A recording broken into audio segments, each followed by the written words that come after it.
Contrato de locação empresarial. Por que é importante falar desse tipo de contrato? Porque ele se refere ao ponto comercial. Pessoal, o ponto comercial para os empresários é muito importante. Ele se difere do estabelecimento comercial. Ponto comercial significa apenas o local onde o empresário desenvolve o contato com os seus clientes. É apenas a localidade, a sua identidade, é o local onde ele coloca a sua cara, né?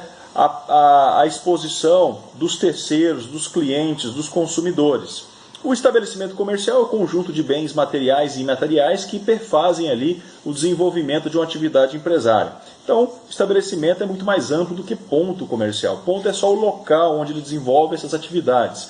Mas esse ponto comercial, ele tem proteção jurídica. E essa proteção está lá na Lei do Inquilinato, que é a Lei 8.245, uma lei da década de 90, que vem ali contemplando alguns direitos ao empresário que está ali exercendo, né, o ponto comercial. Então, depois de algum tempo, né, ele passa a ter o que nós chamamos de direito de inerência. O que é o direito de inerência? É justamente o direito de permanecer naquele local, o direito de proteger o seu ponto comercial. E como que ele faz isso?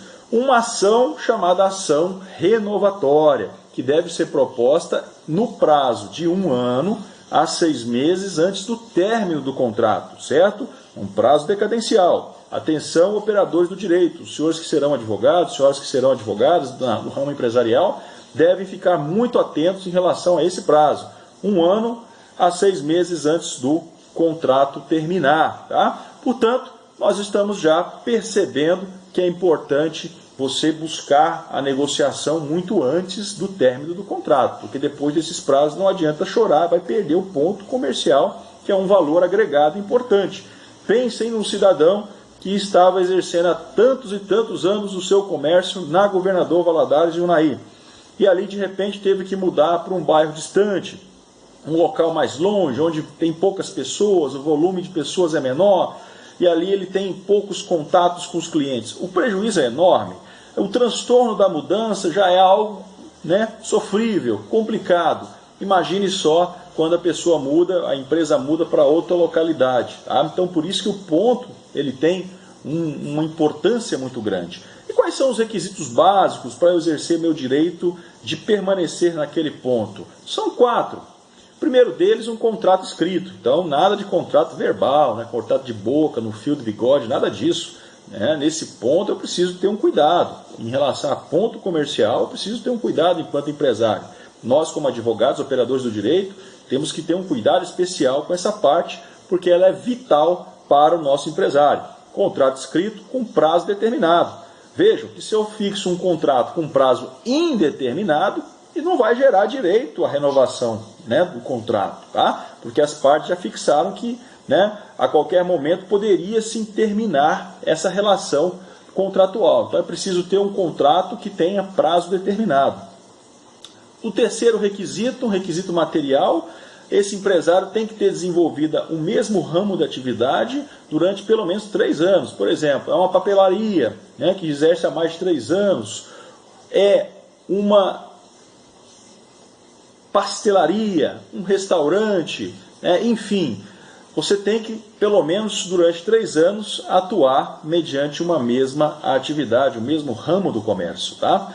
E o outro requisito, também é um requisito temporal, tá? Um requisito mais de tempo mesmo. Esse contrato tem que ser, no total, desenvolvido por pelo menos 5 anos. Não precisa, professor, então precisa de ter um contrato com prazo de 5 ou mais anos? Não é isso que eu estou falando. Você pode somar os prazos. Então, normalmente se fazem contratos com prazo anual, eles vão se renovando. Passou 5 anos de contrato do exercício do ponto naquela localidade, você preenche esse requisito temporal. Tá? E você pode ter mudado de atividades. Esse requisito é temporal geral, né? Então, por exemplo, no primeiro ano eu exerci atividade com papelaria, depois eu mudei para uma pastelaria, depois eu toquei uma livraria. E pelo menos nos últimos 3 anos, eu estive ali praticando uma atividade de livraria. Então eu completo esse requisito dos 3 anos, porque é na mesma atividade, e ao mesmo tempo, né, eu tenho muito mais do que 5 anos no total dos contratos, desde que esses contratos não sejam interrompidos. Tá? Então tá aí os 4 requisitos: contrato escrito por prazo determinado, a mesma atividade por pelo menos 3 anos e pelo menos 5 anos de contrato exercido, efetivamente exercido pelo empresário. Sim, eu tenho os requisitos para renovar. Agora, esse direito de renovação, ele é absoluto? Não, senhores. O direito de renovação, o direito de inerência, ele não é absoluto. Ele sofre algumas exceções. Nós temos 5 exceções em que ele restará frustrado. A primeira delas é a situação em que a proposta do empresário, do locatário, é insuficiente. Então ele não fez proposta nenhuma para renovar, uma proposta muito baixa. Então, nesse caso, na contestação, vocês que estarão atuando para o proprietário, locador do imóvel, vocês vão poder ajuizar, vocês poder protocolar no próprio processo uma defesa chamada exceção de retomada. E essa exceção de retomada por alguns dos motivos que eu estou falando. O primeiro deles é a insuficiência do aluguel, a insuficiência do valor ofertado pelo locatário. Então ele não pode renovar se ele está ali oferecendo um preço de banana pela renovação. Nessa época de pandemia, nós teremos problemas em relação a contratos empresariais. Muita gente querendo renovar pelo mesmo preço. É preciso ter flexibilidade, então, em relação a essa retomada, porque, afinal de contas, é uma situação extremamente excepcional. Porém, você tem outras hipóteses, né? O poder público, quando determina obras, edificações, né, o proprietário deve fazê-las. Aí o contrato não tem como ser, se persistir, ele vai ser encerrado, sem direito à retomada. Quando um terceiro oferece uma proposta melhor do que aquela proposta do inquilino. Claro, essa proposta de terceiro deve ser uma proposta escrita, assinada por 2 testemunhas, um documento muito sério e idôneo, para comprovar que um terceiro ofereceu a melhor proposta. Nesse caso, esse locatário, pela perda do ponto comercial, ele vai ser indenizado. Tá? Então, nesse caso, há uma indenização prevista em lei. Né? Os outros casos, é o caso de retomada para uso próprio do locador, quando ele mesmo vai desenvolver suas atividades empresariais. E, por fim, quinta hipótese, quando o seu cônjuge, descendente ou ascendente, quer transferir o estabelecimento para aquele local onde há um contrato de locação. Findou o contrato, é possível a exceção da retomada para, então, o cônjuge, descendente ou ascendente do locador continuarem o desempenho, o desenvolvimento das atividades deles. Ou seja, tem lá um cidadão que era dentista, tinha um consultório em um local. De repente, esse local era um pouco longe da cidade, vamos colocar aqui, lá na saída para Brasília, um local bem longe, não tinha aquele desenvolvimento e a dificuldade dos clientes, dos pacientes eram grandes. Teve que trazer esse consultório para mais próximo e o local foi aquele exatamente onde o pai deles tinha o imóvel.